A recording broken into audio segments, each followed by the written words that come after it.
supporters of Miss Universe Philippines 2021 Beatrice Luigi Gomez creamed their hearts out during the live viewing party of the 70th Miss Universe pageant this Monday, December 13. Bea's mother Ping was at the front row along with other pageant fans.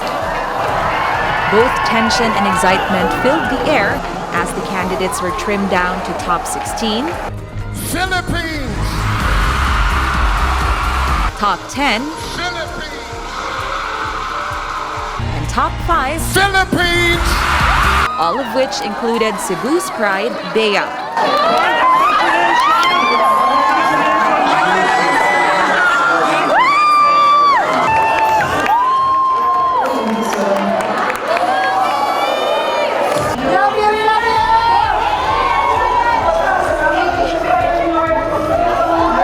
When the top 3 was announced, mixed emotions were felt when the country's candidate was not able to advance.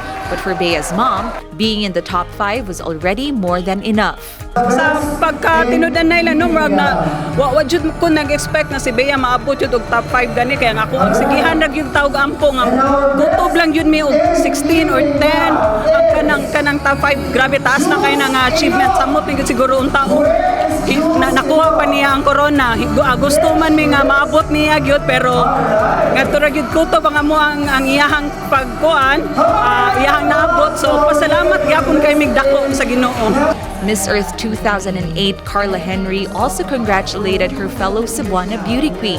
Bea, I want you to know that as a fellow former beauty queen as well, I am so extremely proud of you. You represented not only the Philippines but Cebu specifically very well.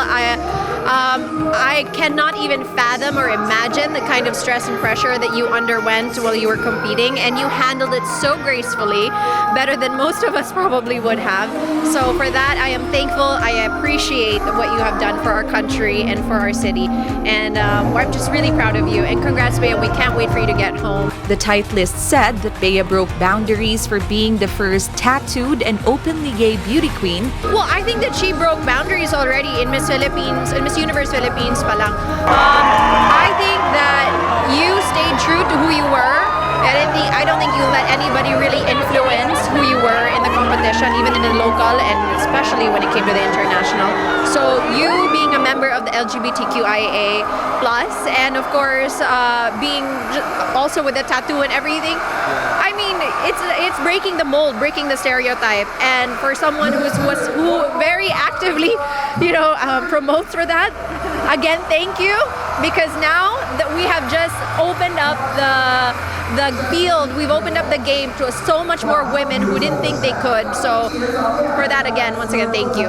Si Bea, proud jud kayo siya kung unsay ang iyahang gender preference man gani, so kana hinaot unta nga ang iyahang manggong goal is to inspire good other people ba nga they can be who they want to be in life. So kaya ra jud kayo na ninyo, ayaw lang kayo mo na iyahang kuan nga open lang yun town ta, open and proud lang yun kay siya. Pag ako bisag not even once gi-question ako kung unsa iyang pagkatao. When asked what their message for Bea was, they happily answered, When you come home, maybe I can give you a hug and say really a big congratulations and thank you, Bea, thank you. You represented us very well. Bea gyud og makapaminaw manggani ka nako karon. I'm just so proud of you, Jud. Walay kabutangan ang among kalipay, dili lang ako kundi ang tibuok Pilipinas gibawi nimo, dili wa man nato na langkat ang corona karon, pero at least na naabot yung tagtapag dili lalim ang 80 countries nga iyahang mga kaatbang nga puros pod mga deserving jud kayo, pero kanina abot yung taon ta sa tumoy. So Bea, I'm so proud of you. I love you so much. This has been Andrea Pachania Matthew for My TV Cebu.